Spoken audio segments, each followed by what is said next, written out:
we're live. I love how into Umineko you are. I'm having a really good time. It's so fun. It's a lot of fun. It's fun when everyone's pretty fucking insane. Yeah. I love it. I love it when rich people are crazy. Oh, yeah. Oh,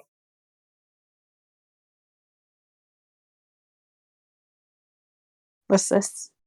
I think I might have accidentally clicked the wrong thing. Oh my I god. Are you at the did. start of the game? I did. I clicked start instead of load.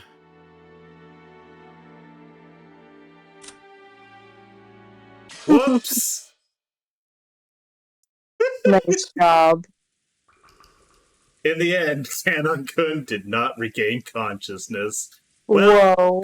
good to know that my ex on through his portrait was not premature. Glad to know that one is the correct call, and he will definitely not be coming back. Just like every other character will also not be coming back. I'm really glad that we can really confirm that this is the last we've seen of everyone that's died. I think that's a really smart decision. I think that the finality of everything would be cheapened by anyone coming back. I think that would be very silly. I think that would be a Yeah. very silly thing to have happen. Very weird for you to explain all of that, but I agree.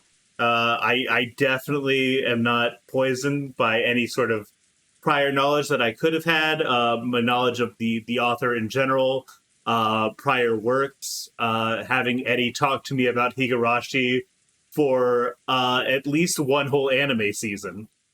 That would be silly. Anyways, glad Canon's dead. Really cool guy What? for a chair. Hey Thomas, thanks. How we Thomas, thank you doing? for the sub. Thank you for the 6 months. I appreciate it, man. Even though Dr. Nanjo and the rest did all they could to heal him. 6 months on our road to forever. Thomas, Aww. you're gonna make me blush. Wow.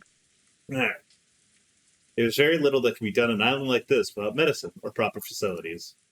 However, Kanonkud was the only human to ever confront the culprit. If only he could give us some kind of clue. But in the end, he was carried here, so it was already too late. By the time he was carried here, it was already too late.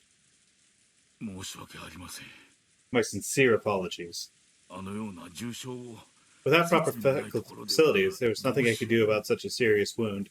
I'm getting doubled audio because of the way I have this set up. Oh no. It's very slightly doubled, but it is slightly doubled. And I think that's fine. I genuinely do. Because I don't think you're hearing it. I think I'm the only one who's hearing it. I just want to point out that it's very funny to hear Nanjo suddenly talk like he's tapped into his super evil side. Hmm. I can't wait for Dark Nanjo to make his appearance. Without proper facilities, there's nothing I can do about such a serious wound. No, that's perfectly understandable. Thank you so much for giving it your very best. Dr. Nanjo's shirt had been sprayed by a violent splurt of blood, so it was easy to imagine the devastation with which he had the devotion with which he had tried to save Kanonkun's life up until the very last second. Jessica was crouched in the corridor, crying in anguish. Guess what? Turns out George wasn't the only one having an inappropriate relationship with a servant. Jessica's also getting in on that shit. Damn. Bye-bye. She had probably been taking care of Kanon-kun until the moment of his death. George Anaki tried to approach her with words of comfort, but when Jessica pushed him away, stopped trying to interfere and left her alone. If only I had let Kanon-san go alone. Oh, yeah, you would have both died, Granny. It's fine. You don't, I get it. This is I'm performative. sorry, you are not in any form or shape to fix this. Mm-hmm. Hey, Dagger. Not only was she not in any shape to fix this, there was also, I really love that aside from her point of view of, I was glad that I didn't go down with him. The relief. Yeah, the relief she felt, because I'm like, that's, an incredibly human emotion. And I get feeling super bad about that about 5 seconds later. Hey, Dagger. Don't let that bother you. Even if you had been with him, you may have been attacked as well. He foolishly jumped forward and paid for his mistake. Damn, Genji! You're not wrong, but like, damn! That's crazy. How could you say it like that? That was my boyfriend. That was the only dick inside of my age range on the entire mansion. The entire island, and he's gone! Kanon-kun spotted the killer and bravely stood up to them. Only Kumasawa had gone with him. The killer might have hesitated and chosen to run away. Damn, Jessica, that's cold as shit. That's like fucked up to say. Bruh. Emotion-filled words that I never thought I'd hear from the normally tactful Jessica tumbled out of her mouth. Kumasawa, looking truly sorry, could do nothing but hang her head. Jessica, that's bullshit, dog. Now isn't the time for words. Even I feel as if, and you're probably the same, as if I don't have the first clue what's going on anymore, as if my heart is going to split open. There were tears in George Anaki's eyes again. Seeing Jessica break down crying probably brought back the pain of losing his parents. I had already cried myself dry, so I didn't want to cry anymore. However, I felt myself the pain in their hearts. It's alright. Maria, stop! You're gonna get beat by another family member! You don't need that number jumping to 2! You just got that knocked down to 0. You don't need to replace it that quick. You'll be able to meet Kanon again soon. Stop it. You aren't helping. Beatrice will revive the dead, and even the love they possessed. So you'll definitely be able to meet him soon. Definitely really glad I had that X! Really, really glad! Then everyone will be able to live in peace. Maria, I'm going to be very cross with you if you like caused my work to have been for nothing. Miss Beatrice, you say gave you that letter yesterday. Is she the one who killed Kanon-kun? Where is she? Where is she hiding? I'll find her and tear her limb from limb. Say it. You know, don't you? You know who the killer really is. What do you know and what are you hiding? Tell me, damn it. Ah, she's hitting Maria. She's hitting Maria. Yeah, she's choking her the fuck out. Yeah. Milady, please stop. Maria was just trying to be nice and letting her know that, hey, don't worry, it's gonna be okay. Kanon's coming back here in a little bit, and she's just like, now get the shit beat out of me for this. This sucks. My family sucks. Beatrice exists in quotation marks.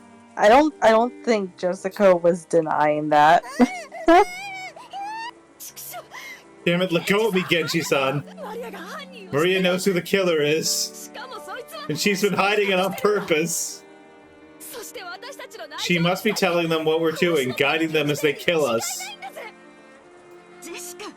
Jessica, even like her mom, who was like really popping off with Ava and whatever, are just like, damn, bitch, calm down. Jessica be silent. Jessica rushed at Maria and grabbed a hold of her. Genji tried to stop her, but Jessica could not be calmed. Next thing I heard was the sound of a Nazi slapping Jessica's face. After that, only Jessica's sorrowful sobbing resounded throughout the hall. I know that there's no way you're one of the culprits. You have been with us since the beginning, and there was no time for you to communicate with any killer. Yeah, Jessica didn't say Beatrice doesn't exist. She said she wants to find her and tear her limbs off. Exactly! So I want you to tell me something. It's Beatrice who handed you the lesson day. Who was she? George, I don't think this is gonna help. All those words seemed kind. They clearly showed that George still had some doubts about Maria. He hadn't tackled Maria. However, he felt exactly the same way Jessica did. Battler's like, bro, this isn't gonna work. I have so much lag right now. Why? I'm not sure. I'm not noticing any dips in my K-bips, and I'm not seeing any drop frames or anything. Everything's perfect. Yeah, my camera's responsive. It might be on your end, Dagger. I hate to say it. I think my house bandwidth might be having issues. That's kind of what I'm thinking. Monarchy. I asked her the same thing, only just now. The answer won't be any different. And then she's like, yeah, it was actually, like, it was Nazi. It's been Nazi this whole time. Oh my god. Want to hear from Maria-chan's mouth. Who is Beatrice? Even if I told you... Oh, okay, no, she's just gonna say it's Beatrice again, okay. What do you mean by that? Is it possible the killer is someone we know well? And that for some reason you're covering for them by remaining silent? She's like, no, it's Beatrice, you motherfucker. I want Maria to be able to call somebody a motherfucker in this game, just once. I want her to say the word motherfucker. Who gave you that letter? I got it from Beatrice. I'll say it no matter how many times you ask. I got the letter from Beatrice. I have transitioned into my creepy Beatrice fangirl phase. She's so serious. Oh god. George, don't hit her. Don't hit Maria. Hit her. Do you refuse to believe in Beatrice because she's not an opponent you can hit? You want to turn your feelings of helplessness into violence and beat someone up. So you won't be satisfied unless your opponent is a human that you can hit. Part of me is like, yeah, this is probably not Maria being possessed by Beatrice, but it really does feel like this is Maria possessed by Beatrice. Is George known to be violent? The very opposite. But I feel like he's very close to that snap territory. I was about to say, I feel like everyone's got their limits. Even if I tell you the truth, you won't be able to accept it. So it's pointless for me to tell you. You won't believe. But I will keep on saying it. I'll say it because it's true. Beatrice exists. Stop putting those fucking quotation marks there! God damn it! Beatrice exists! It's like, why are you winking at me when you say that? What the fuck do you mean by that? He's like, I don't mean anything. Wink. More than Beatrice has been a bad influence on Maria. To be fair, she hasn't... Okay, George is actually a pretty good influence. She hasn't had a lot of adult good influences in her... good influences on her life that are adults. Mm-hmm. The door to the Golden Land will soon be open, and that's where I'm going. Beatrice promised. In that world, Mama is nice, and Papa is with us, and is also nice. Wow, everyone's so nice. Maria, I'm sorry. Every once in a while, I'll be like, you know why that reboot of that thing you liked when you were like 5? Or like 5 to 10 or whatever, like, and it got rebooted, and you're like, wow, this sucks. It's garbage. Why isn't it like as good as the original? It's because your parents aren't together, my man. Oh my god! It's like it's because you watched it and your parents didn't get undivorced. That you're fucked. I'm sorry, man. I can't undivorce. I'm sorry that Power Rangers movie can't undivorce your family, your parents. It's just not gonna happen. You gotta realize that you are searching for something that is not a media related thing. Maria, you gotta stop. Beatrice isn't gonna get your parents back together. Oh my god. I do like that in the background the rain is falling. Yeah. I want to go there right away. Everyone is afraid of Beatrice, and that's only natural. But calm yourselves. Beatrice told me herself. By the time the typhoon has passed, she will have ended everything. Beatrice exists as long as you believe and clap your hands and murder your family in esoteric ways. I mean, with logic like that, I guess we might as well all be picking up knives, I guess.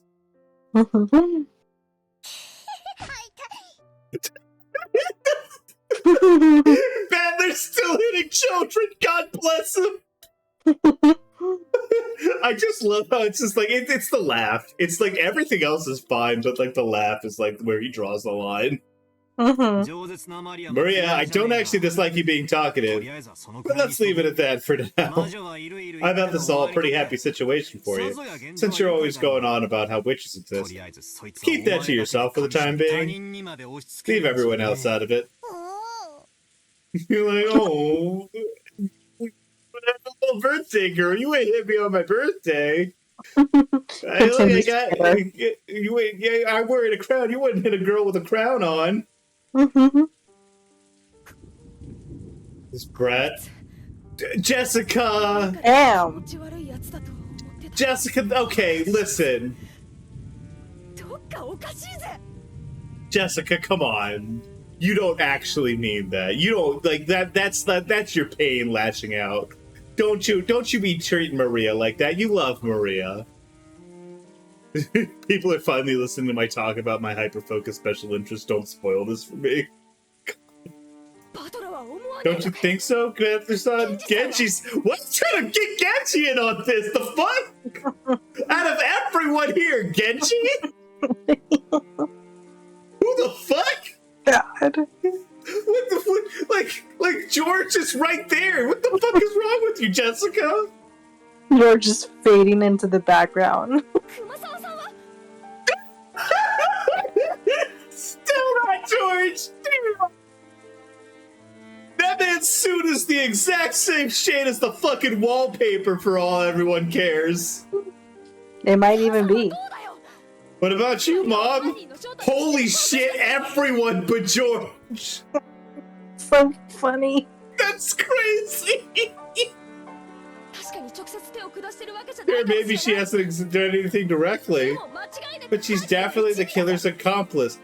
Jessica, I get it. You lost the dick that you were shooting for. You gotta calm down. You can't be taking this out on a child.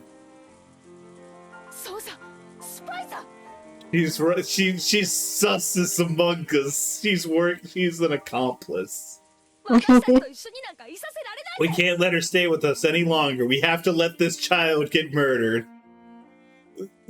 Listen to yourself, bitch.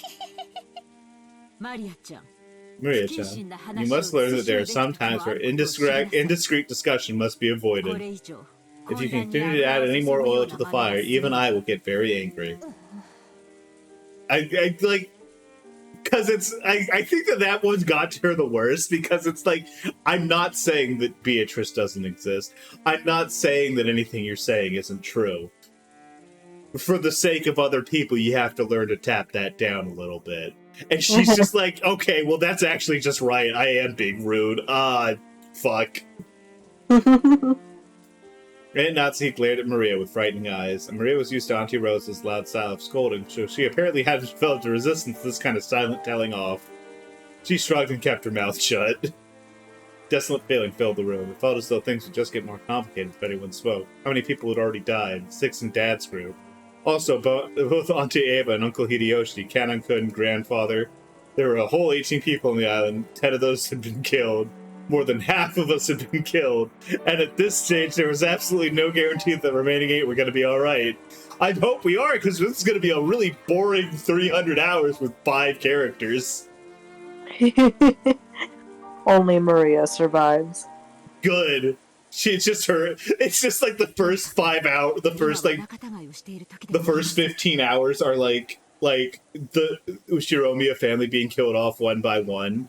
And then the last 375 hours are like Beatrice and Maria learning magic and doing happy-go-lucky teacher student shit. It's like the Owl House except with a lot of murder at the start. Oh my god. Anyways, now is not the time for Discord. Sorry, babe, I gotta go. Goodbye.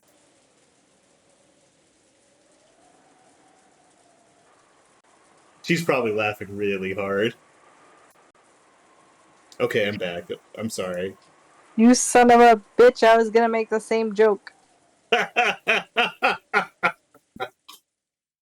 I'm really glad I sniped you on that. Wait, were you paying attention to what Maria said? They're going to the Golden Land. Most of the game is going to be cotton candy and roller coasters and her parents being back together. Yeah, I mean, Parents being back together. Fucking hate you. Listen, she said it, not me. I'm just expounding on it. That's all. That's all. Anyways, now is not the time for Discord. Now that we are certain that the killer can enter and leave the mansion at will and strike out of nowhere, we must give our undivided attention to surviving until tomorrow. I agree strongly with Aunt Natsuhi. We can take our time racking our brains over the culprit later tonight. For now, we should consider where to barricade ourselves in. As I said this, I pointed out the clock to everyone. It's already 8 at night. We had been receiving shocks over and over again since the early morning. Both our bodies and our minds were completely tired out. There was still a long, long time until tomorrow. We needed to find some place to barricade ourselves in, somewhere where we could rest our bodies and feel even the slightest bit safe. And then El Toro starts playing. And they realize that the security cameras are going dark and that the doors need power to be closed. That's right. This has all been a Five Nights at Freddy's fan theory. Uh-oh. I agree. I forgot you were alive, Nanjo. I saw you like 5 minutes ago and I kind of forgot. I forgot too. I tell you what, we joke about George. This is the real chameleon. Everyone is already pushing their mental and physical limits, myself included. I believe it would be wise to consider our plans immediately. Settled then. There's a high probability the enemy is the equivalent of a master key. Were Shannon, Cannon, and Goda-san holding master keys? Yes. As long as they were on duty, they would have had them. We didn't want to disturb the scene, so we didn't investigate this. We can't eliminate the possibility the key had been stolen from one of them. Even before that, we know there's a chance the culprit visited the server room at some point in time, so they could unlock the shutter to the Rose Garden shed. I think it very likely they had already obtained a master key while there. There were many servants serving the Yoshiromiya family. Because of that, there were several master keys. Furthermore, every time the shift changed, keys were passed between servants. She had to admit that the arrangement had been somewhat sloppy. Assuming they did borrow a bundle of keys from the pockets of one of the murdered servants, is there any safe place that even those keys couldn't open? Because of the nature of our jobs, we've been trusted with the keys to all of the rooms. All of them in the mansion and the guest house. So in other words, no matter where we hold up and lock ourselves in, it'd just be pointless. Fine by me. Who needs goddamn locks? You're gonna come on, damn it. Jessica, this is how you get murdered real hard. I'll kill you first. I don't think you will. Believe it's her. The enemy won't approach us from the front. Jessica, I'm sorry I can't believe in you. Wow. I heard that laugh. I listen. If I had Jessica and Beatrice in hand to hand, like Beatrice has that crazy Ava energy. I believe that she would gouge her eyes out like first thing. The enemy won't approach us from the front. I don't know about the first 6, but if we look at what happened to my parents in Kanekun, even grandfather, the enemy has only gone after isolated people. They don't have the power to assault all of us openly in a secure room. That's right. Just like Umineko says, maybe Auntie's right if it can serve to stave off the enemy. I hope that's so, but... Maria, I know you want to say something, but keep it to yourself and stay quiet for a while. I see you wanted to speak up. Not now. Maria probably wanted to say the witches weren't afraid of things like guns or something like that. If she were to say it out loud, the atmosphere around here would get pretty edgy. I noticed that and decided to put a stop to it. I'm in. There's one place that cannot be entered even with servants' keys. Ah, it's the study. Very well, it's the master study. I'm against this. I don't even want to think about going into grandfather's creepy room. How many keys can access that room? There too. I always have one of them. The other was held by the master himself, but just now, from the body in the boiler room. Kenji-san took a handkerchief out of his pocket and opened it, showing us the burnt and filthy key to the study. There he showed it alongside his own key, which had been once lent to Aunt Natsuki. Normally, I should have left the master keys for the police, but he had ordered me to always protect the safety of the study, so I borrowed it for the time being.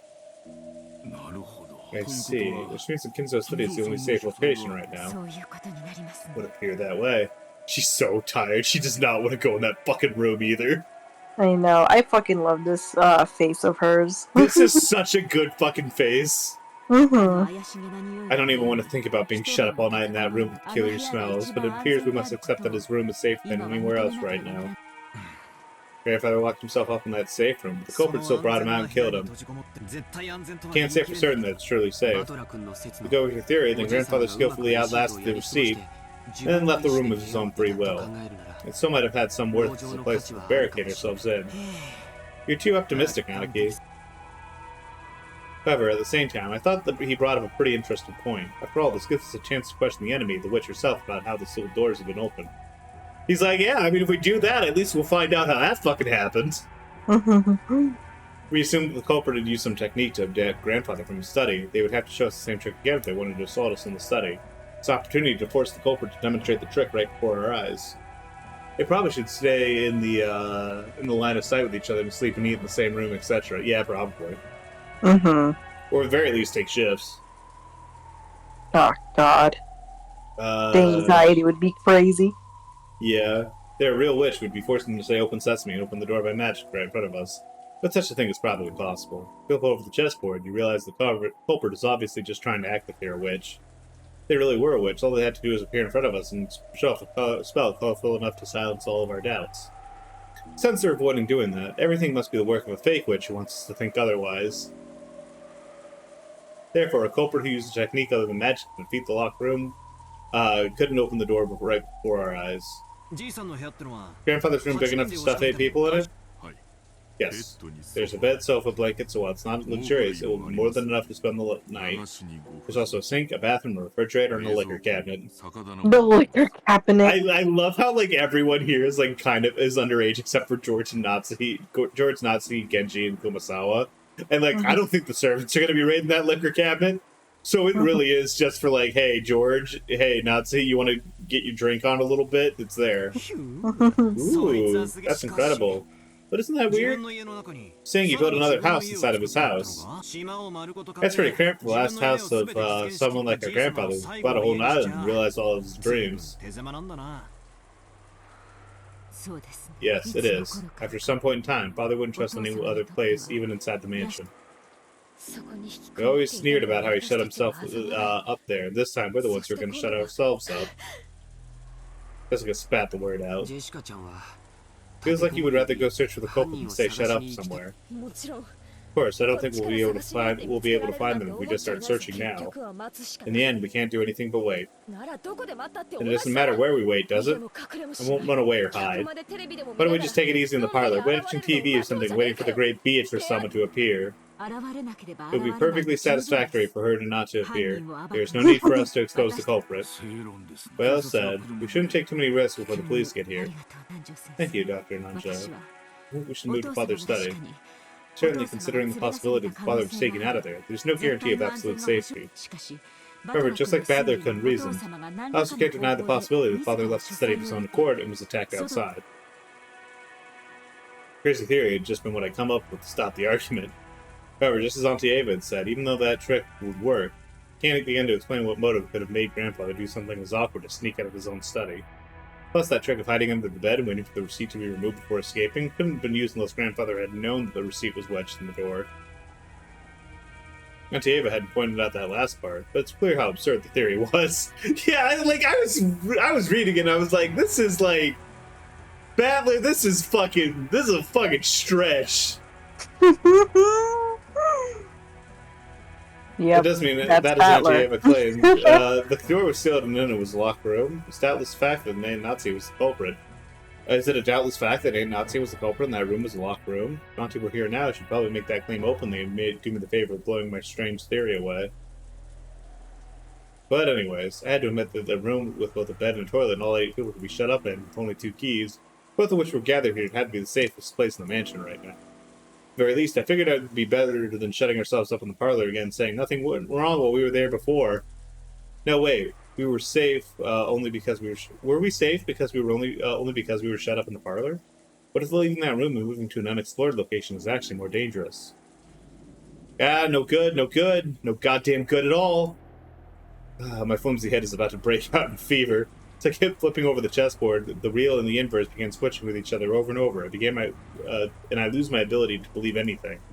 But it seems like the culprit is one of the 18. I want to believe in Beatrice. Once I start believing in Beatrice, I want to start wanting to find the culprit amid the 18. That keeps spinning around forever, and in the end, my thoughts haven't taken one step from where they started. How far back in the past was it that Kyrie-san taught me about this chessboard way of thinking? The concept of examining the situation by flipping it over and thinking from the enemy side. I get the feeling I was so interested in this way of thinking at that time that I let it guide the way I thought about everything. By the way, Kyrie-san was Dad's co-worker back then. Okay, yep. Alright, that makes a lot of sense. I hadn't dreamed the day would come when she would be added to our family. Didn't Kyrie-san tell me something? I get the feeling that once she said that, while this chessboard way of thinking was one way to look at things, it wasn't all-powerful by any means. That's not going to stop him from saying that, like, 500 times over the next 300 hours. 500's too low. 10,000. It was in fact actually bad to rely on too much. Chessboard thinking is my interpretation of something called game theory, which I read about in a book. Yeah, let's go! Oh, it's the VN Classic! Let's hear about game theory, everybody! It's a very interesting subject. It's just a game theory. It's a very interesting subject. So you should try tackling it once you get into college, Badminton. I really want to try it! I still sound like I'm 18! If I could study and perfect my chessboard thinking, it'd be like I really read into any opponent's move. That'd be really fun. But you can't believe in it blindly. Game theory is a very deep and very complicated subject. Chessboard thinking is just my interpretation that skims the surface of game theory. In order to thoroughly read your opponent's move like you are imagining, you need to do a lot of study. Additionally, while a chessboard theory is convenient and practical, it isn't perfect. There's many weak points despite its convenience. Weak points? Yeah. Chessboard thinking is founded upon game theory, and game theory is essentially math when you boil it down. You know what the weak point of math is? That it sucks. Yep. It's noise. Math, when you write 1 plus 1 equals 2, that equation will always be 1 plus 1 equals 2 no matter how many billions of years pass, nothing more and nothing less. It's because there's absolutely no noise mixed in. But for example, unlike math, the Japanese language has noise mixed in. Kanji are a good example. Old kanji and new kanji are slightly different, which represents an introduction of noise created by change over the ages. Isn't history the same? There are dozens of policies that seem foolish in the modern era, but were meaningful at some point in the past. Because the rules of chess are fixed, when a pair of experts are discussing one particular position, it's possible that they can reach the same conclusion, whether from 100 years in the past or 100 years in the future. However, if the rules of chess had gone through some massive changes over time, it's possible the discussion about the same position would have changed as well. Yeah, so basically you can't, like, look... If you're going through this whole thing and you're looking at it from the other person's point of perspective, you're assuming that, like, they are working with the exact same, like, information as you. They have the exact same motivations as you ascribe to them in their head. Like, there's a lot of, like, potential holes that are, like, can be caused by, like, chaos, or, like, even just, like, you attributing one thing to a person when it was actually somebody else. Like, there's all sorts of, like, ways for him to get fucked over by this like, chessboard thinking or whatever. It's still, like, super useful. It's, like, an incredible tool. But you gotta keep in mind that it's not perfect. Events in the worlds of human are naturally full of noise. Aren't human emotions that way? Even if the exact same thing occurs more than once, there's no guarantee that humans will always act in a predictable fashion. The very fact that we're trying to read an opponent's action by applying a mathematical theory to him means that we must realize that there are already some limits and weak points to our theory. To put it quick and easy, chessboard thinking is extremely weak against noise and fickleness, even mistakes or incorrect knowledge. Wow, I'm really glad that no one that Battler's going to go up against would ever be fickle. Like Batman trying to understand the Joker in the Dark Knight, or the GNC trying to understand how voters will, like, respond to anything. God. You see, that's why I'm so excited with their new, like, vibes-based approach to politics that seem to be popping up. Because, like, yeah, it's always been... It's like... it's kind of always been vibes. It's just that, like, we were trying to convince ourselves that it wasn't. But no, it's always been vibes. It's like, which one of these people are cool? Which of these people are cringe? That's it. That's all it's really... That's all politics has ever been. Or electoral politics, anyways. That's right. Kirie-san definitely said that. In the first place, chess is a game where both sides play by the same rules and fight with the same objectives, namely victory. That's why it's possible for both sides to predict the other's moves. It's possible to read an opponent because they can always suppose that they will advance with the best moves that they find. But what if the opponent is fickle or a little tired, makes a move that can hardly be called the best? Or maybe, what if the game actually has special rules, only the enemy knows them, they can make use of something unknown to you? In fact, what if the opponent actually has some goal other than victory? Think of it from your enemy's perspective. That is the basis of chessboard thinking, which means that if you misunderstand your enemy, any and all answers that you draw from that process will be complete rubbish and no use at all. Yes, this is exactly what I was saying. Yay! Many times I thought that by using chessboard thinking I had gotten a glimpse of the person behind these crimes. However, I don't know anything about the culprit. Am I just playing an elaborate thought? Kirie-san were here at a time like this, you'd probably be able to notice something with her much, much sharper thinking ability. I get the feeling Kirie-san isn't going to be alive a lot in these. Jessica never warmed to the idea of moving into grandfather's study. But in the end, Aunt Natsuki persisted and decided to move there. Everyone was already trapped by paranoia. Kumasawa-san had prepared dinner once already, but the incident involving George Anaki's parents, the kitchen and the parlor had become temporarily devoid of people. Someone said that it might have been poisoned at the time. Because of that, we were unable to touch even the food that Kumasawa-san had taken the trouble to make for us. The manner in which the first 6 had been killed was still unknown, but there was a possibility it was poisoned. And indeed, by this method, even a single person would be able to carry out the murder of 6 fully grown adults. Furthermore, this idea made it seem like there was only a single culprit, who was also afraid of Aunt Natsuki's rifle. That was very good for our emotional stability. Fatigue and hunger were even harsher than we had imagined. So on Kumasawa-san's suggestion, we all went along to the kitchen. Gathered some canned food, which would be hard to poison, take with us. Yay. Oh, Kumasawa-san's effort to reward us with at least a nice dinner to this savage day regrettably came to nothing. Food pile on the serving cart looked just a little sad. Aww. Yeah. But at least they're getting something to eat. We all started climbing the stairs, and Natsuki led the group, staring warily into the darkness with both eyes at the barrel of a gun. When we arrived on the 3rd floor, just as Natsuki had warned us beforehand, there was a mixture of a chemical smell and a sickly sweet aroma. A stench hanging in the air that felt like it was just eating into our heads. Yeah, this kind of stench probably would give you a headache if you were shut in with it a whole night. The fact that he says flip over has been very funny, because I know he means rotating it. I just like the idea that he actually thinks lifting the board and flipping it upside down. Yeah, exactly. Like, he's flipping the chessboard. Flipping over the chessboard is like, yeah, like this metaphor.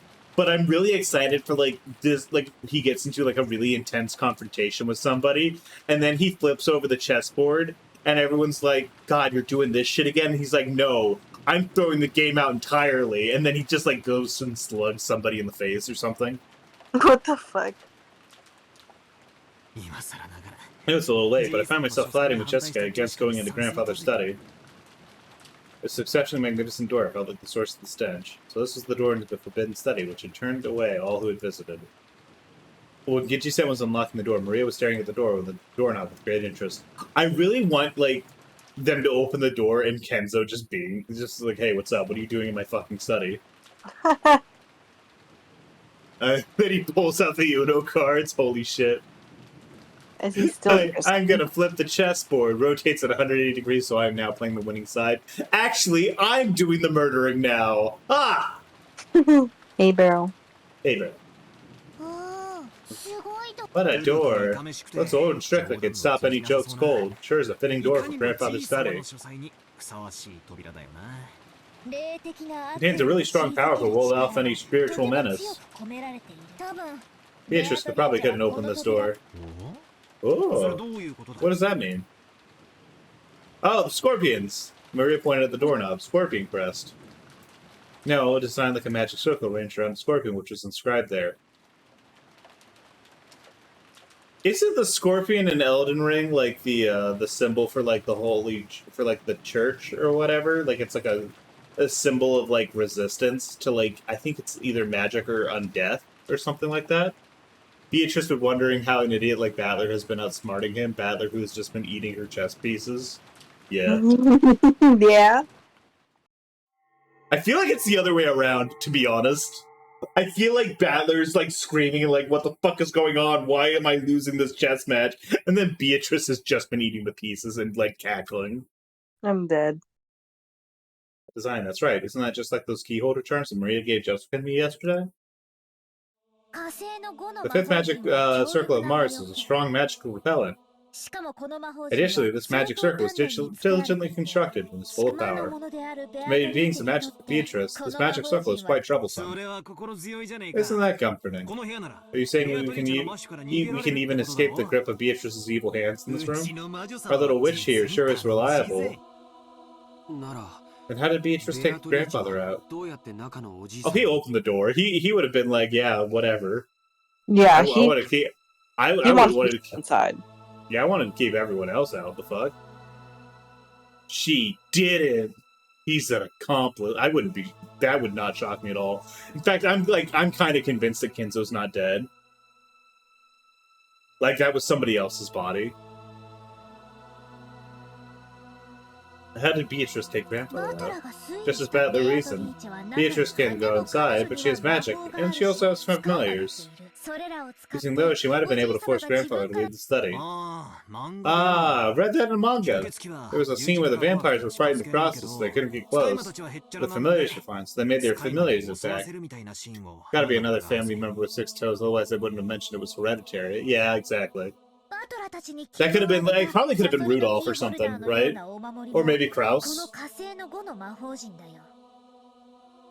It very much could have been like one of the bodies from the study, or not from the study, but from the shed. The scorpion key holder like charms I gave you the fifth magic circle of Mars. The power dwelling within was paltry, but it would have been enough to protect you until you left the island. Although it sounds like you lost it, right? My money is on Kraus. Yeah, probably. Scorpion key holder charm. The charm I gave you yesterday was something I got from Maria. I heard that it would repel magic if you put it on your doorknob, but at the time I thought maybe it would be better if you had it. Is that so? I thought it was an odd thing for you to be carrying around. And Natsuhi put that on her doorknob? Yes. Last night, after hearing about it from Jessica, I hung it from the doorknob on the inside of my door. Then Natsuhi, you're really fortunate. You did that, Beatrice probably couldn't even lay one finger on you yesterday. I think Beatrice must have been really annoyed. Yeah, probably. That's why she's scratching at it. She's like, fucking open up, god damn it, son of a bitch. This bitch. Beatrice annoyed. Couldn't lay one finger. And Natsuhi thought back on the eerie graffiti she had seen that morning, like someone had been tearing at the outside of her door with blood-soaked hands, and gasped in surprise. Could it be that this witch who called herself Beatrice had tried to enter the door of her very own room? Yes. Girl. The magic repelling charm had been hanging from the inside, so she couldn't break through the door. She was annoyed. So she scratched at it? Quit it, don't talk about that. Witches don't exist. The killer does. And that's a human just like us. If you need proof, why don't we dice her up and see if her blood's red? Damn it. Damn it. I really love how, like, no one is questioning why, like, this, like, she's having this reaction to, like, canon when, like, her own dad is dead. That's true. Beatrice really is such a girl boss. I was not expecting this level of gaslight gatekeep girl boss from her, but I'm here for it. Oh, I expected her to be, like, the epitome. Like, she is the blueprint for gaslight gatekeep girl boss. Like, I knew going into this that this was, like, the most concentrated form of that I think I've ever seen. How could you do that to Kanon-kun? Click. Genji unlocked the door. Let Aid enter Kinzo's study. God, it took them so long just to get inside. Yeah, they're having all these conversations. Oh, hey, there's a Beatrice. Was that Beatrice portrait always there in the study? Okay. I was like, I thought about it for a second. I couldn't remember if it had been there or not. Grandfather study. Yeah, I we heard were rumors. making fun of it earlier. Okay. Yeah, Jessica, please, witches aren't supposed to have bleed different colors. That's aliens. Okay, gotcha. So it didn't really surprise me all that much. He'd done nothing more than fortify it thoroughly with his occult hobbies. Grandfather's hobby had been chasing after pop idols. These walls might have been buried beneath idol posters. like, he just walks up, and then you see him he spends all day instead of drinking absinthe all day, Nanjo's begging him not to do the idol dances and shit like that. And he's like, "No, I have to support my Oshi. You Oh don't my understand. god. It's my only joy left in this life. I would give anything to see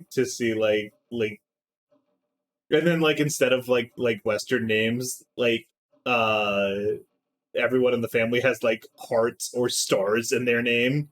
Oh my god. Even if I didn't understand it, I did realize this room was an amalgamation of all the things he enjoyed. Even so, I couldn't help but remain dumbfounded by the smell of this creepy medicine and the sweet stench that seemed to melt my head. Damn, Kenzo, you stinky.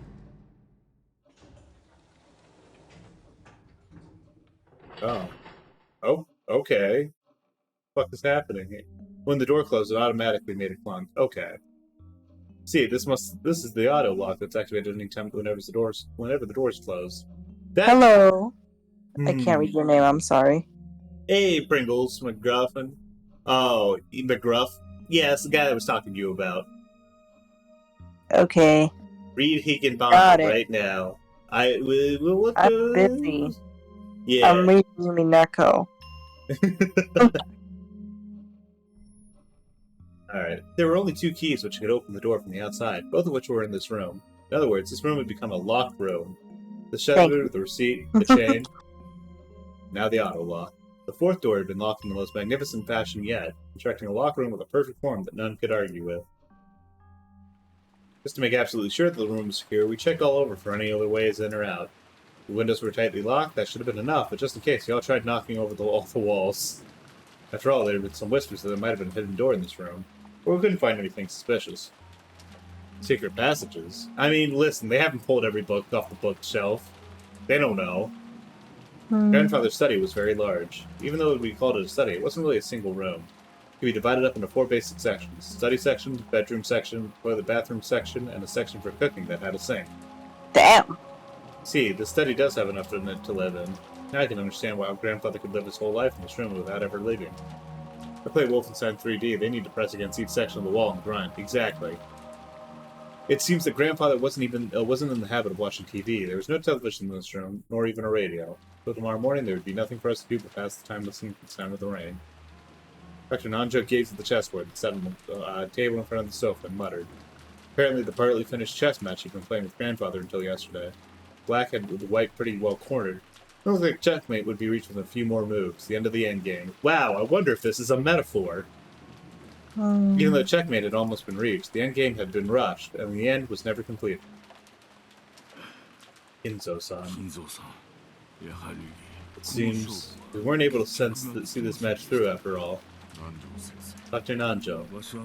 I was Kinzo-san's friend for a long time, but I never knew about more than half of them.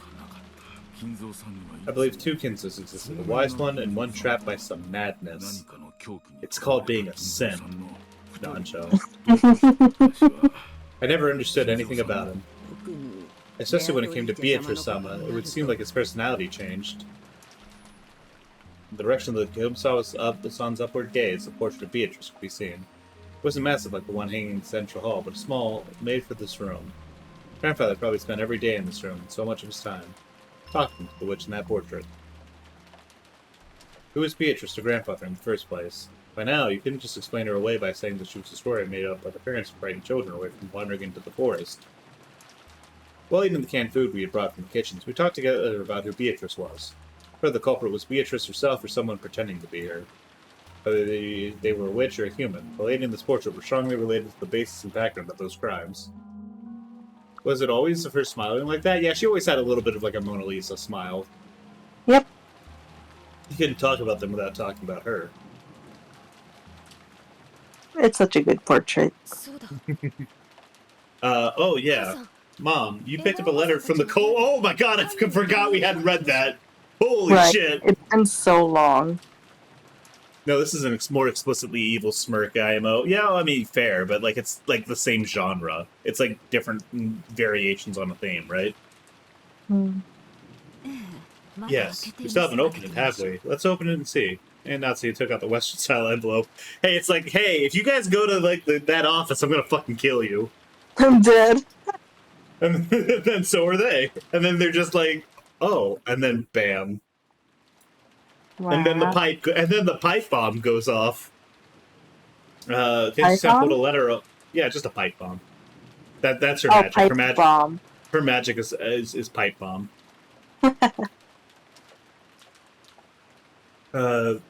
Genji-san pulled a letter opener out of the drawer on his study desk and handed it to her. While we were watching her open it, George Haneke grimaced slightly. After all, it was the letter left at the site where his parents had been murdered. There was a good chance that his conscience would say something unbearable to Haneke. It seems that Aunt Natsuki also realized this, so she glanced over the contents first without reading it aloud.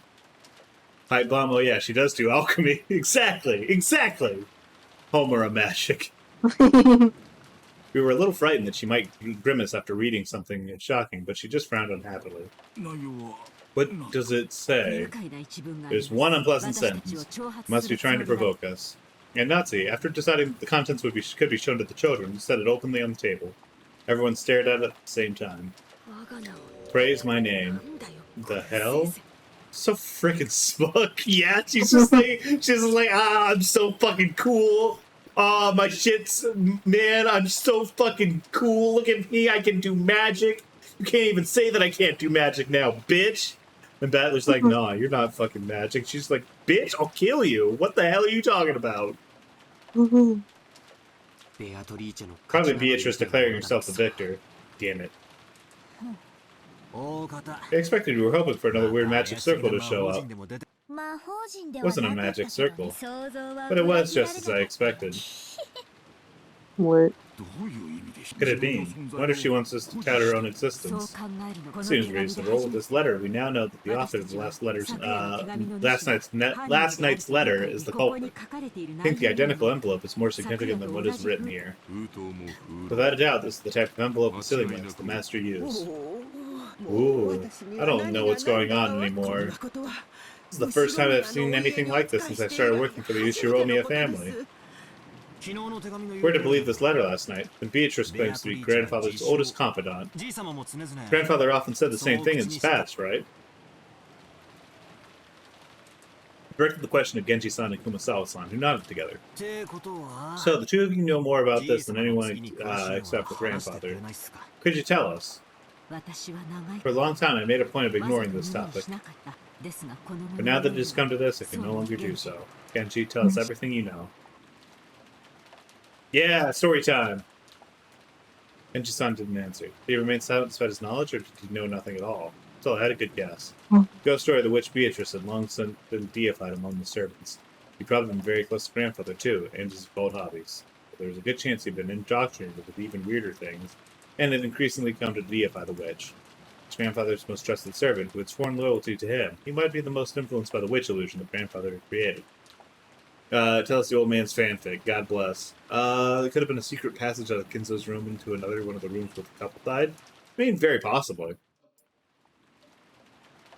There was only one reason for Genji-san to remain silent. He could say it, but it would definitely cause a backlash, so it was better if he kept his mouth shut. It wasn't likely to believe him anyways. Something along those lines. Only a short while ago, Maria had been more than willing to speak bluntly and understandably, and that had earned her a scuffle with Jessica. It's natural for Genji-san to keep his silence. Is she my father's mistress, perhaps? His mistress, that could be possible. For ordinary poor people, polygamy isn't only viewed negatively from a moral perspective, it's also an unmaintainable financial situation. But that isn't the case for the very rich. It's also for them to have another lover in addition to their real wife. You can't deny the possibility that grandfather had another woman in his life besides grandmother. Maybe. When grandfather was alive, it seems she strongly suspected it. That he was cheating on her. I'd always thought she was just referring to the witch in grandfather's head, but... This is getting really interesting. You told me, didn't you, Genji-san? You said Beatrice has been working with your grandfather since before the mansion was built. Since before the mansion was finished. I heard the construction of the mansion was completed in 1952. I mean, this person called Beatrice has been in a relationship with grandfather for over 30 years. But that mistress of 30 years ago, or maybe a relative or a hidden child of that person, hold some kind of grudge and be planning revenge. I see, this is starting to sound just like your standard Western mansion mystery. I do think that the Kinzo, having like bastard children out there somewhere, I think that theory does hold water. That like strikes true in my head. Because it really doesn't feel like he gave a shit about his wife in any way, shape, or form. Mm-hmm. And it just kind of seems like the sort of twist that this sort of like story would like a lot. Mm-hmm. Filthy topic, but the easiest line of reasoning to accept. Well, Genji, Master surely had feelings of deep love for her. It can be no mistake that he cared for her more than his late wife. Yeah, that makes sense. I got some gummy worms. That your voice is making me fall asleep. Oh no! Who's this person called Beatrice? What is she doing now?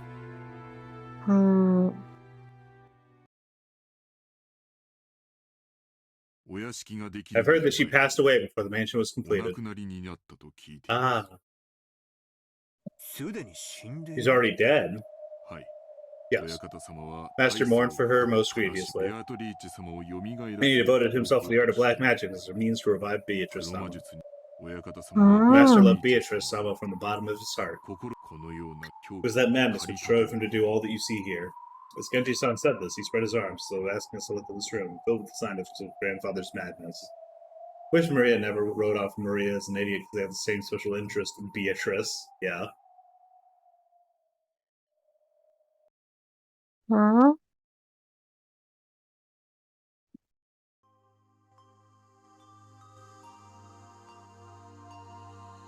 We were all at a loss for words. Before this, his black magic copy had nothing more than creepy, and we had found it impossible to understand what drove him to devote himself to it.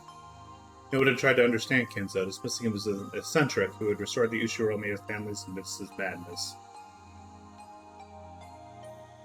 All that had been in grandfather's mind was the loss of the woman he loved, and the sorrow of being unable to give her up on. Just a few moments ago, this room had seemed creepy, but in that instant, everything about it started making sense. The creepy books, the magic circles, the medicine, all of it. All just because he wanted to revive once more the visage of a single woman who had left this world 30 years ago. The master only told me about Beatrice Sama's story once when he was very drunk.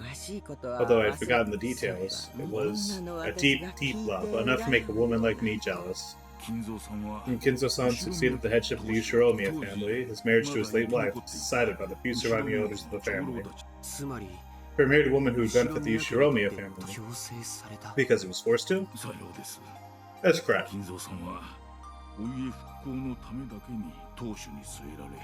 Kinzo-san was installed as the head who would revive the family, and he had to bear all that heavy responsibility. Do not pretend to know the details of when or where Kinzo-san first met Beatrice. It would be rude to say any more than that. His grandfather truly fell in love for the first time. How deep that affection must have been. It was easy to tell just by looking around us. This room was covered in piles upon piles of things having to do with black magic. Grandfather had spent day after long day shut in here, immersed in his research and isolated from the outside world, never taking a single day off. Couldn't help but realize how deep Grandfather's love for Beatrice was. I had it all wrong, Genji-san. What might that be? I always thought that maybe your servants believed blindly in the witch because you were influenced by Grandfather's creepy black magic hobby. But that's not how it was. Perhaps they had been acting as though at least Beatrice's soul had been restored and existed inside this mansion in order to suit Grandfather's heart. Yeah. With closed eyes and expressions as though he were remembering something from the distant past, Genji maintained his silence. He probably felt that to confess this would be to betray his one and only master in his most serious way, even though that person was already dead. Beatrice has revised as a witch, and she's in the mansion even now. That was his mantra, what he had believed, and what he had made others believe. And Genji would take that with him to the grave. This might have been the last service he could offer his master. Legend of the Witch, the mysterious tale of broken gimme that was still whispered amongst the servants. Its true nature was a sad lie. No, an act of kindness towards grandfather who had lost the person he loved above all else. I remember denying the witch's existence in front of father on multiple occasions. Now I understand how much that must have wounded him. Right now, I can understand very well. If I thought that I could revive Shannon using black magic, I'd immediately become the next owner of this room and start researching. Another strand of tears dripped from George's eyes. Maybe it was infectious. Tears rose to Jessica's eyes too, and she sniffled. Beatrice told him. Very soon, she'll be able to revive. We'll be able to meet up. Very soon, the door to the Golden Land will be open. In that promised land, the glitters... Sorry, sour. Yum. I had a little bit of like sour crystals from like the worms in like the back of my mouth, and it was like causing my jaw to like almost clench a little bit. Oh. In that promised land that glitters gold, she'll resurrect all the dead people's souls, and revive the ones that revive the love they possessed as well. And I will sleep in a world of peacefulness forevermore. Did she say that? The Beatrice who gave you the letter. You don't believe me, do you? Or you don't believe, do you? Only grandfather was here. I'm sure he'd be happy. I'm sure he'd be jumping for joy now that Beatrice is about to be revived. In that case, I'll believe. Spending half his life on research is what brought life back to grandfather, and if believing that the soul of the woman he loved had been resurrected would enable him to live to a ripe old age, I'll believe too. She's like, that's crazy. When love for a single woman is persistent over a long time, it is shared by those around you and becomes the truth. Maybe you could say they're just being considerate. But right now, right here, right now, I'd like to call that magic. It isn't consideration. It really is magic. She's like, you guys, like, this isn't like, I'm not being sentimental. This is like fact. This is like science is happening in front of you. She's a witch. Looks like no one can see Beatrice after all. Some time passed as we listened to the sound of the rain, considered what kind of love and madness must have possessed the owner of this room as he spent half his life here.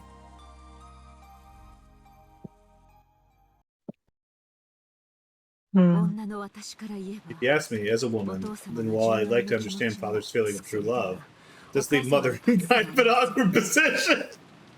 Yeah! Yeah, I agree. Cheating is cheating. No way to make it pretty. That's also true. For grandmother. Was there any story about a child between Beatrice and grandfather? The word Beatrice had been hidden in every corner of this case. So it's natural to suspect any relative of Beatrice. No. I have not heard anything like that. If there had even been one, I'm sure he would have been given them all of his affection, in memory of his beloved. Since that didn't happen, he immersed himself in black magic. Maybe we should assume that there was no such child. Come to think of it, that reminds me of a rumor I heard. You know it, right? You know that story about how grandfather heavily supported a welfare institute called the Gospel House? Enough of that. That is nothing more than slander which would desecrate father. Ooh, shit! Ooh, shit! Oh, I can pop up the tiny window preview and unmute it. Based. Ads evaded. Hell yeah. Tell us then, Natsuhi. Don't you agree that we shouldn't have to hide things from each other? It's a worthless story. Father heavily supported that institute and opened up servants' employment positions for them within the house as part of their social studies. Some foolish people started spreading rumors that father had foul motivations, that's all. At one point, there was a rumor that he was collecting sacrifices for his black magic. What the fuck? And since he was actually doing weird experiments and rituals in this room all the time, I half believed it myself. And who are these servants that came from the Gospel House? There are several, but during the family conference, only Shannon and Cannon were scheduled to be here. Resurrect Beatrice, who he had summoned several servants from a welfare institute. Sacrifices? I don't think it was for black magic. I just figured he had a lot of bastards to take care of. Yeah.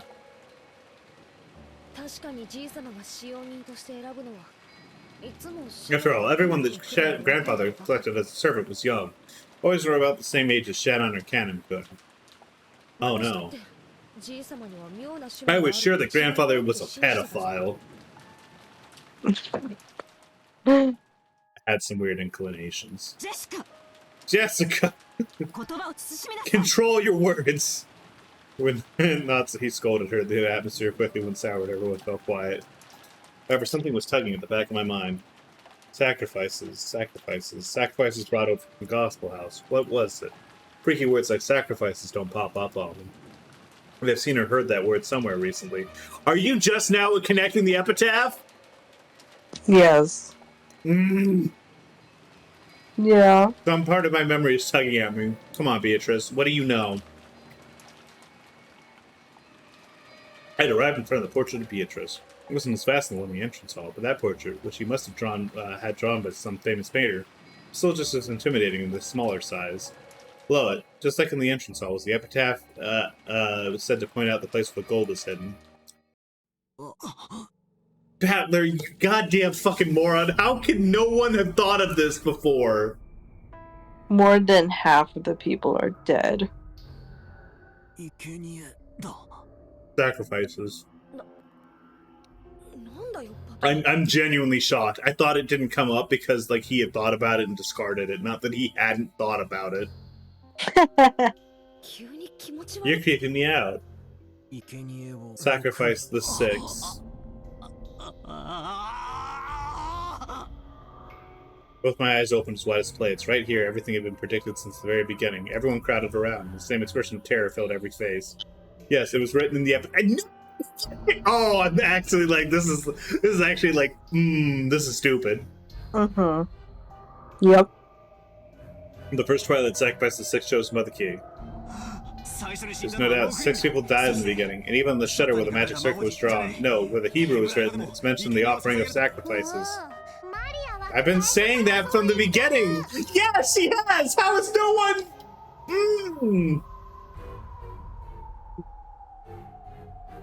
That's right, Maria had said it at the very beginning.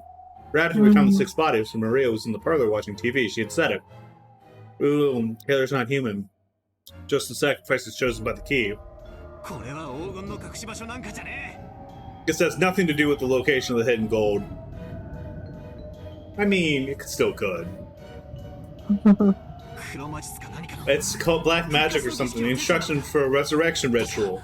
If I remember right, this epitaph required a large number of deaths. It sure does. Even reading through it quickly, there'd be 6 plus 2 plus 5. 13 people would have to die.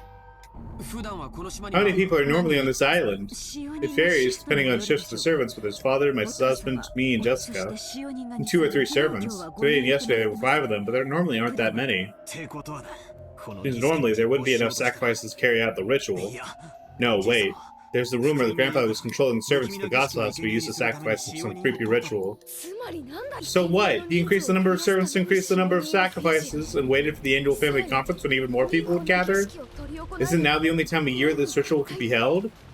When Jessica screamed this, Maria broke out in that creepy laugh, looking truly pleased. Aren't there some people who make the beds to test their fate?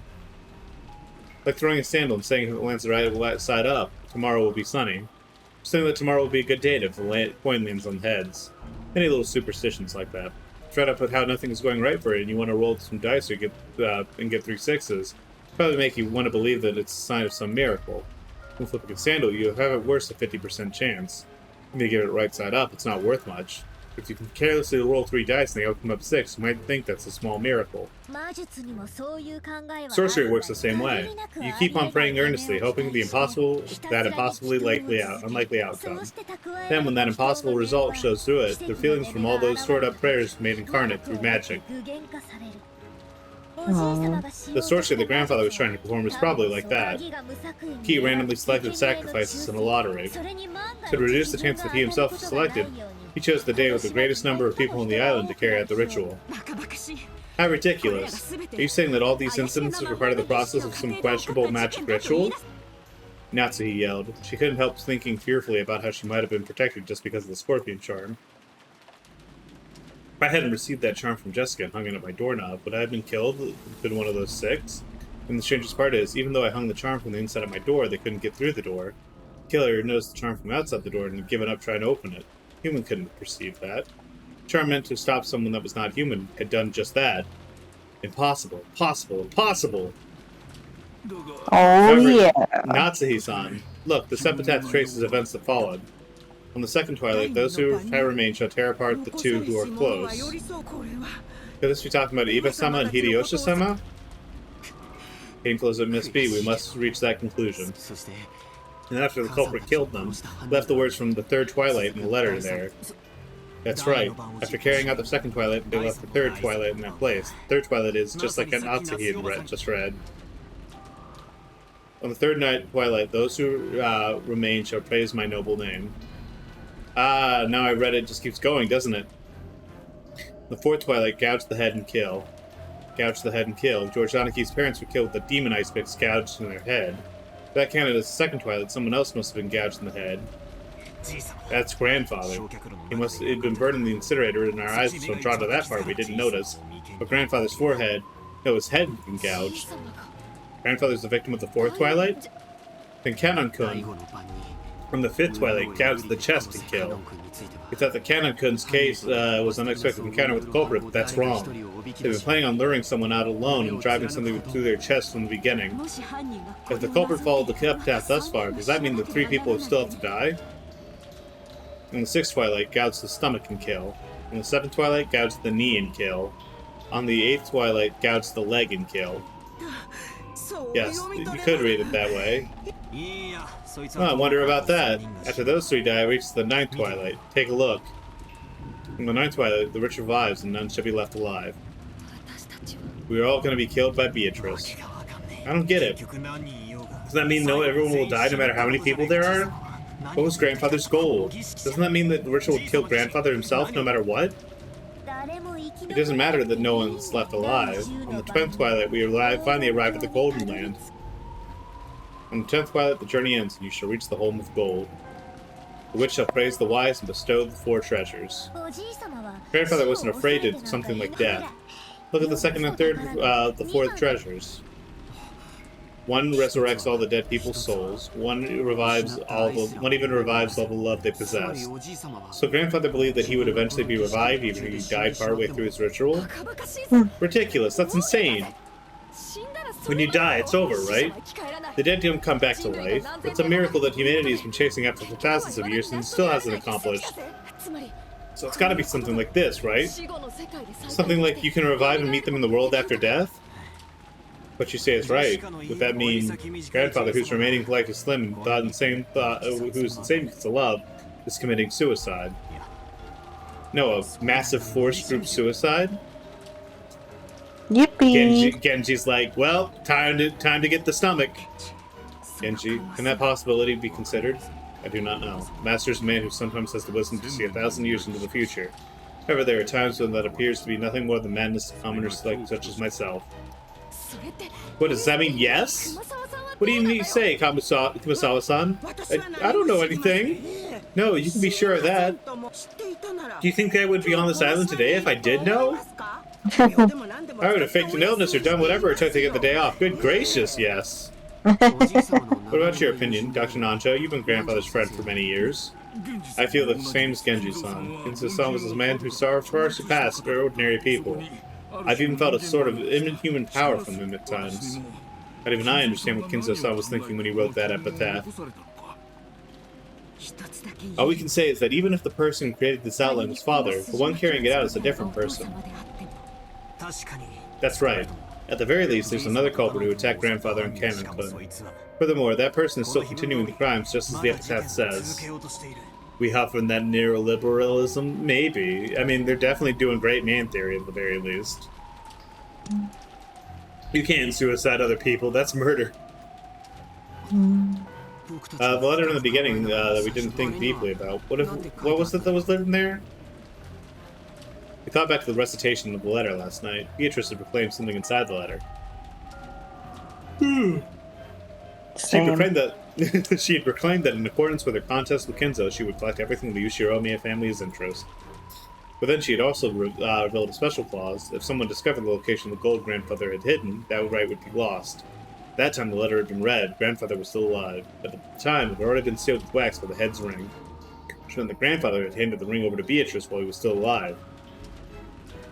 To think about it that straightforwardly, we should probably take into it mean Beatrice is carrying out that strange contract, and grandfather is securing her that right. Simply put, it's the same as saying that grandfather knew of and approved the contents of that letter. In other words, it's as though it was a joint message from Beatrice and grandfather, telling us that Beatrice would start collecting interest if we don't solve the riddle. In short, grandfather and Beatrice were telling us to solve the epitaph's riddle. If we couldn't, they were saying they would kill us all following the procedure in the epitaph. What meaning is there to that?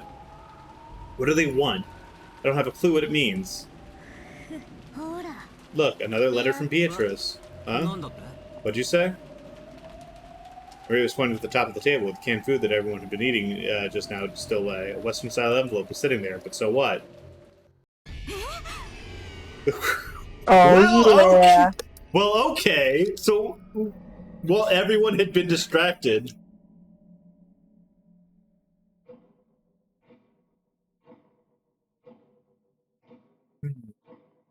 Well, Battler, how are you going to think yourself out of this one?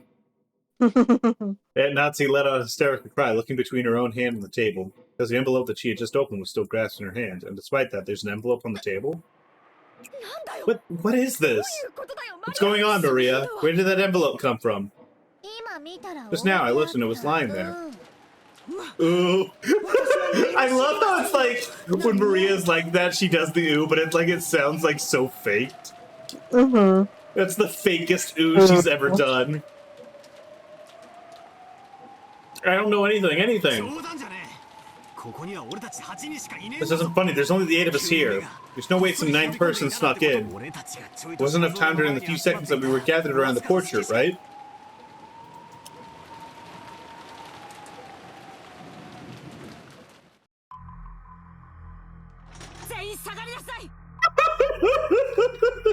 She's had enough! Mm-hmm. I'm shooting this child! Back against the wall! Nazi was pointing the rifle at Genji and the others, bellowing at them. Genji-san was overpowered, his face looking like he didn't have a clue what was going on. Of course, I felt the same, but a few minutes later, I reached the same conclusion that Nazi had. Up until a few seconds ago, there was no letter like this on the table, and no one had entered the room.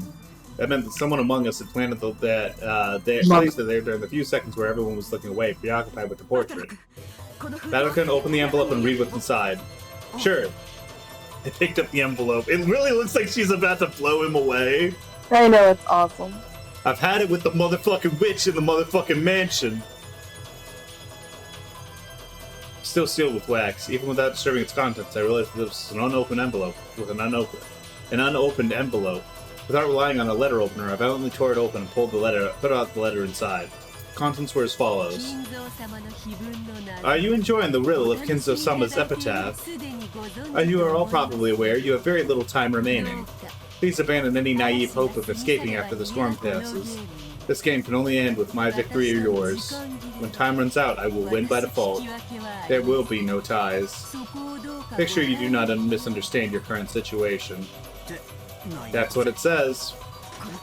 It isn't clear who put this letter here. However, I've been able to narrow down the list of suspects. She was pulling a saw. She was like, okay, who was doing what, where, and when?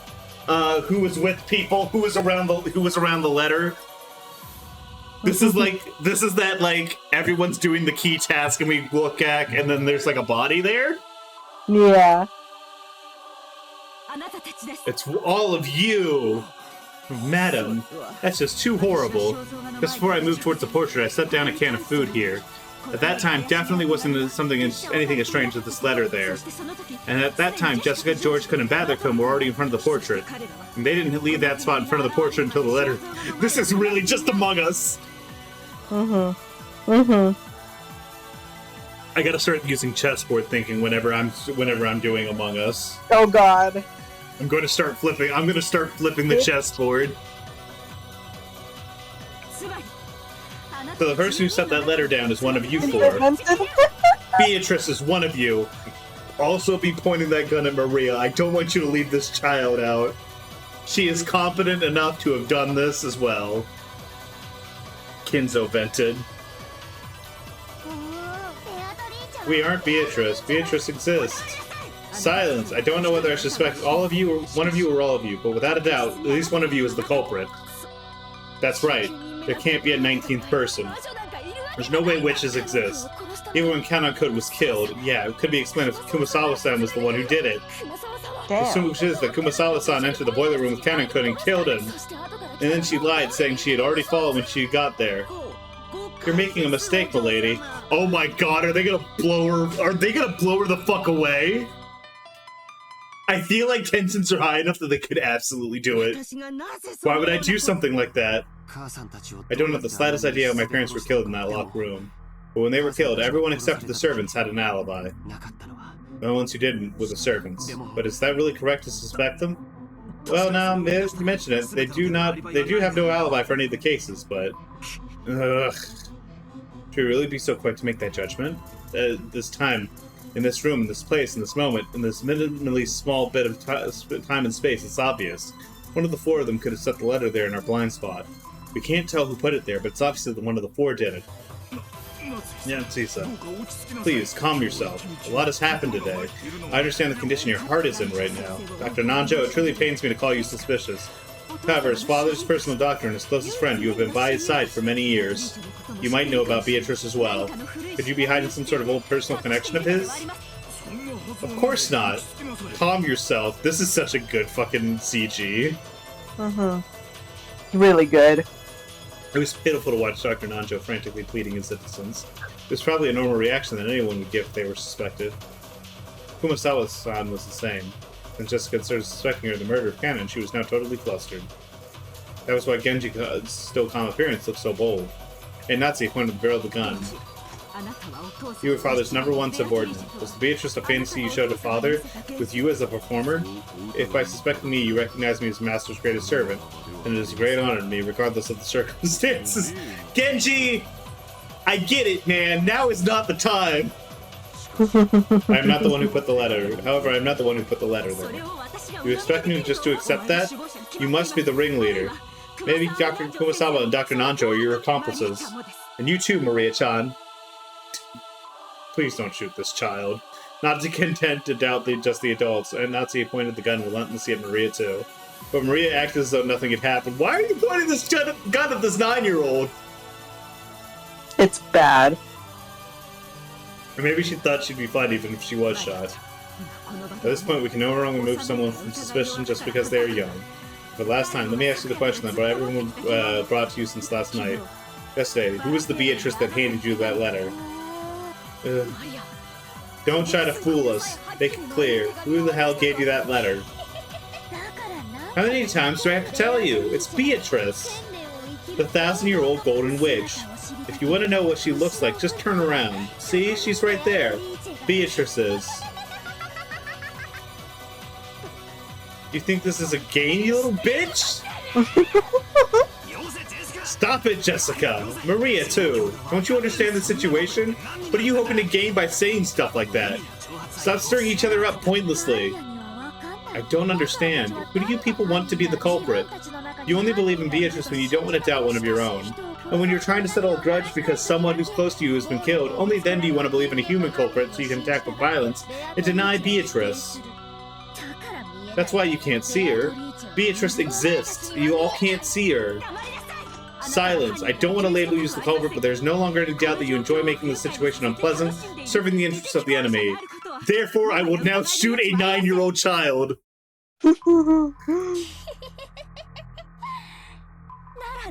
Then what will you do? Shoot me. I don't mind. Very soon the door to the Golden Land will be open. Then all the dead will be resurrected. Right here, death is nothing. Right now, death is nothing to be afraid of. Mom, she really is suspicious. We can't stay with her. And Natsu, please calm down. There's no reason to shoot Maria-chan. You're supposed to shoot this 9-year-old! Please remain composed. The letter was meant to provoke us, but it's nothing to be afraid of. Even the culprit is scared. Scared of tomorrow. Scared of the police. Right now, this island is free from the reach of the law, but that's only because it's isolated by this typhoon. Once the typhoon passes, the law will return. So you mustn't shoot. How can you stay so calm, George Nissan? Because I'm not gonna shoot a 9-year-old! Deadass. That's your whole cousin, bro. Yeah, the fuck? One of these four is the culprit. Well, maybe all four of them are working together. How can you stay so calm when one of these four might be the culprit who killed your parents? Even I had the desire to find the culprit and kill them. That would be simple barbarism. I will leave the judgment of crimes to the law. No matter how suspicious they are, you mustn't pull that trigger. I feel the same as George Aniki and Natsuhi. Once again, Jessica is like this because Canon died, not because her dad died. Yep, her dad sucked. And at least fucking George liked his parents and his lover died. I don't even think Canon and Jessica were actually dating. She's lost it. This bitch is off the deep end. Anyways, it'd be bad to shoot. In times like this, I hear you should tilt your head back and say, "Stay cool" 3 times. Let me make this clear. Witches don't exist. Not on Rokonshima, not in the Ushiromiya mansion. I declare it is Umushiromiya Natsuhi, representative of the Ushiromiya family. There's no witch here. I won't accept Beatrice. No matter what you're planning, I won't let you lay one finger on my daughter or the rest of them. That's my duty as a mother and representative to the family. Those words were the final words of farewell that settled everything. Protect your daughter. Aunt Natsuhi was to regard any suspicious person as an enemy. The only reason George Aniki and I were still standing on this side was because, by coincidence, we had a clear alibi regarding the letter. If I hadn't approached that portrait, I too would have been at the other end of the gun barrel, treated like a criminal. But even that part of me thought that part of me was thinking that chasing all the suspicious people from this room would finally guarantee our safety. Shigenji-san, Kumasawa-san, and Dr. Nanjo, all of them were on grandfather's side. We could even say that Maria was on grandfather's side since she had a blind belief in Beatrice. That's right, they're all suspicious. Is that really alright? Is this really alright for me to go, for us to fight back against the lawlessness of the witch by throwing out all the suspicious ones without due process? This game's spicy. It is. It's very spicy. That's why it's so red. Maria's a witch, so bullets won't work on her. Yeah, I mean, I don't think that's what she's saying. I think she's saying that, like, yeah, bullets will work, but it doesn't matter. She's literally looking up at Natsuhi and going, like, you can't kill me in a way that matters. And Natsuhi didn't tell them to leave with her own words, but with wordless pressure, she was inducing them to say that themselves. So if Dr. Nanjo hadn't said those words, the cold sadness would surely continue forever. Calm yourself, Natsuhi-san. But I understand your feelings well. I myself feel like there's something wrong with my head for all these strange, repeated incidences. So I understand why you wanted to suspect us. Really has nothing to do with this. I would think that what I am doing is beyond rude. However, please understand, just this once. I understand. Let's leave the room. What do you say, Genji-san? Shall we return to the parlor and continue our chess game? That's what you wish, by all means. I don't wanna. I mean, that means we'll have to leave this room knowing the wolf is among us. I don't want to, madam. Please forgive me.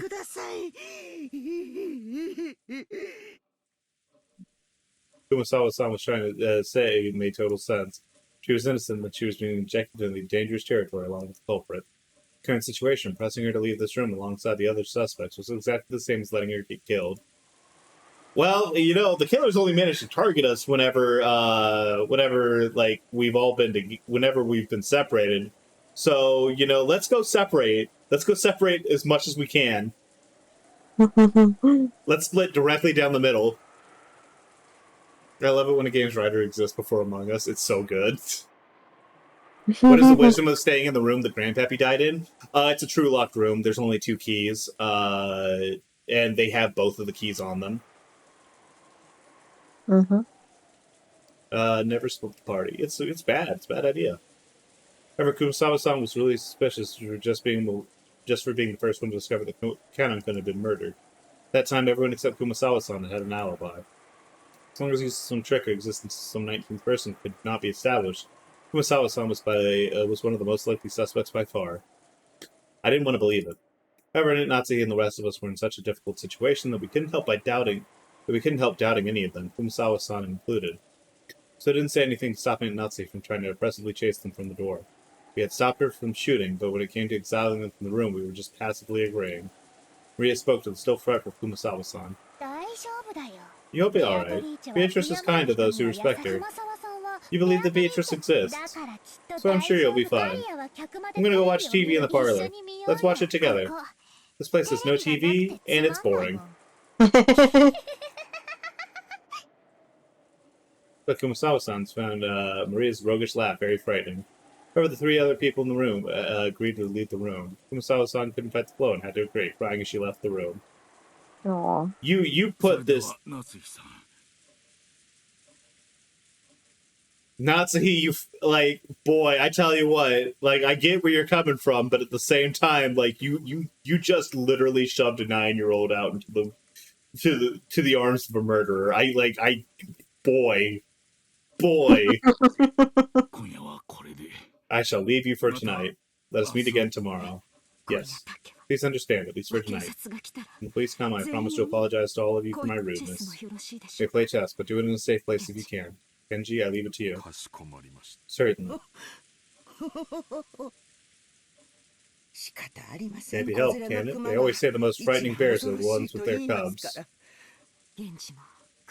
Genji, Kumasawa-san, my sincere apologies. Let us meet again tomorrow. Maria-chan too. Please forgive your cold aunt. I forgive. Madam, the keys to this room. I will hand both over to you. Genji-san pulled the 2 golden keys from his pocket and handed them to Natsuki. I shall also hand over my bundle of keys to the inside of the mansion. I got a bundle of about 10 keys in various shapes and handed it over. The servants, those keys were probably proof of their position. Being placed in charge of those keys meant they were trusted, relied upon.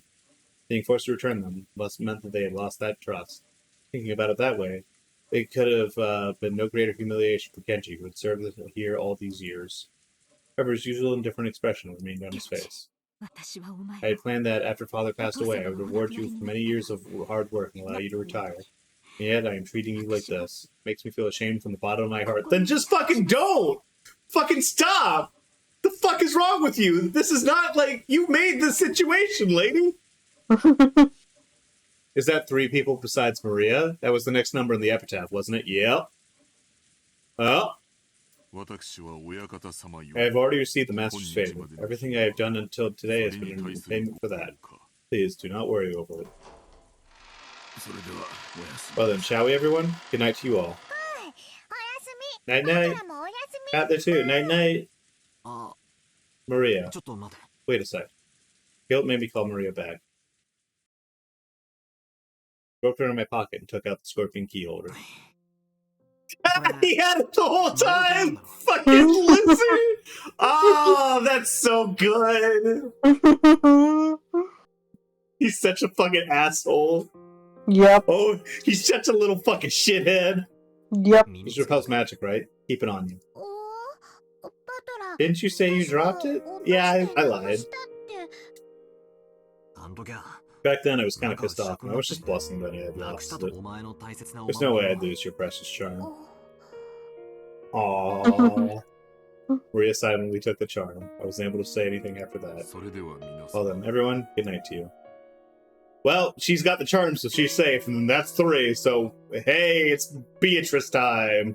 Let's go. We watched them leave. Our expressions completely tired out. They would be dead in seconds. I lied, Battler, probably. Yes, I feel like he has no problem with lying. When the door closed, we heard the auto lock. We were unable to even draw our next breath. Then when I was finally allowed to take a breath, I noticed that Beatrice's letter, which I had been gripping the whole time, which is now soaked with my sweat, actually had 2 sheets. Ah, fuck! They had been tightly stuck together, so I mistakenly thought there was only one Battler. What the fuck? Battler, come on, man! There's nothing written on the second sheet. The thing there was a magic circle written in red ink like blood. Whoops! Guess you kicked the only fucking magic circle expert out! Yay! It's like how I love Legend of Zelda. You put that shit on a green t-shirt, you could sell some fucking t-shirts. This magic circle I had never laid eyes upon. Inside the circle was a large it's a triforce. There's a triforce in the fucking circle.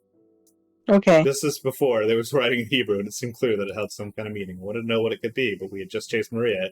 The only person who could understand the meaning of magic circles out of the room. Battler isn't gamer. I thought of magic circles as the second set of messages from Beatrice. What does this one mean? Damn it. We chased out all the suspicious people. Now all we have to do is stay barricaded here until morning, and then everything will be over. Once the typhoon has passed, when the seagulls cry, everything will be resolved. The letter had unexpectedly appeared in the study of the rejected Bethany. It made it very clear that if time ran out, it would mean victory over the witch. What? It meant the victory for the witch, not over the witch. Excuse me.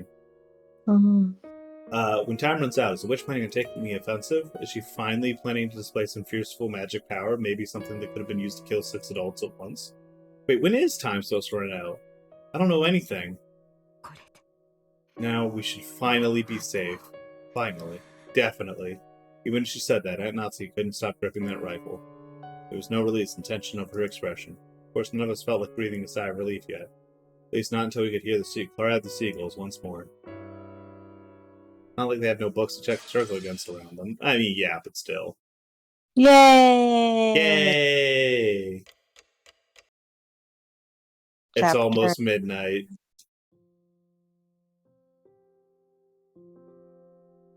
Do we want to still keep going? It's up to you. Can I get more out of like 30 more minutes of this? And are you good for 30 more minutes? I'm low-key kind of dying.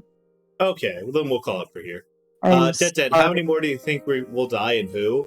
I think all these people are going to die in some way, shape, or form multiple times. I feel like there's a very clear, like, either through like that Golden Land resurrection thing or some weird timeline shit or whatever the fuck is going on in the Higurashi thing. I think that we're obviously going to be seeing like different sets of people kind of living and dying as like time goes on. So many people and all of them, to answer your question. In this specific set of people, I think it's pretty obvious that the servants are all going to die and Maria is going to live because she has the magic circle, and then that lines up with the 3 more deaths that are going to happen. The knee, leg, and stomach. Then Beatrice is going to come back. There's going to be a big confrontation, and then it's the mechanism to which like everything kind of resets happens, and then we move on to the next chapter. I think. You telling me the series has AUs? Oh, Higurashi is like it's like a series, I guess. It's like it feels almost kind of like an anthology where it's like variations on a theme, right? You asking me? I guess. I ain't confirming shit. Okay, well, that's fine. I think there's supposed to be variations on a theme. There's Higurashi no Nakukoro ne, Umineko no Nakukoro ne, and then there's Higanbana Nakukoro ni, which I only actually found out about today. A buddy of mine, we were talking on Discord about it. Apparently it's pretty good. I haven't heard about it. I don't think Eddie has heard about it either. But nope. Like fate routes. I don't think it's quite as explicit. I feel like there's stuff that's happening where it's like there's obviously some like so like as much as we are talking about like how this is supposed to be like Battler being like, no, you totally could have done this mundanely. This is totally could be done mundanely. I don't believe in magic. I'm going to fight you or whatever. There's fear. I feel like it's like fairly obvious that there's like actual magic. So we'll see. We'll see what's going on. Yeah. Did I save?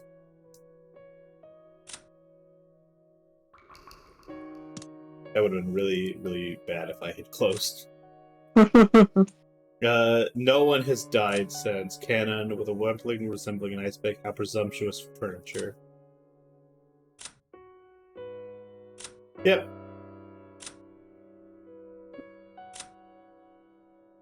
All right. Well, I'm very excited to see these three in red tomorrow or whenever we get back to this. In the meantime, thank you guys. Yeah, it's sleepy time. Let me go check. Let me pull up Twitch real quick, see if there's anyone to raid.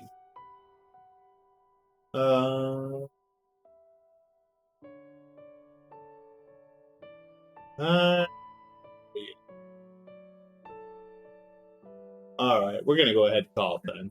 Thank you guys for coming out. We'll go ahead and see you guys later. You guys have a good night and sleep tight. In the meantime, what about the nice time? Well, you know, in the nice time, you don't got to worry about it, I guess. You guys sleep tight. Goodbye. Bye.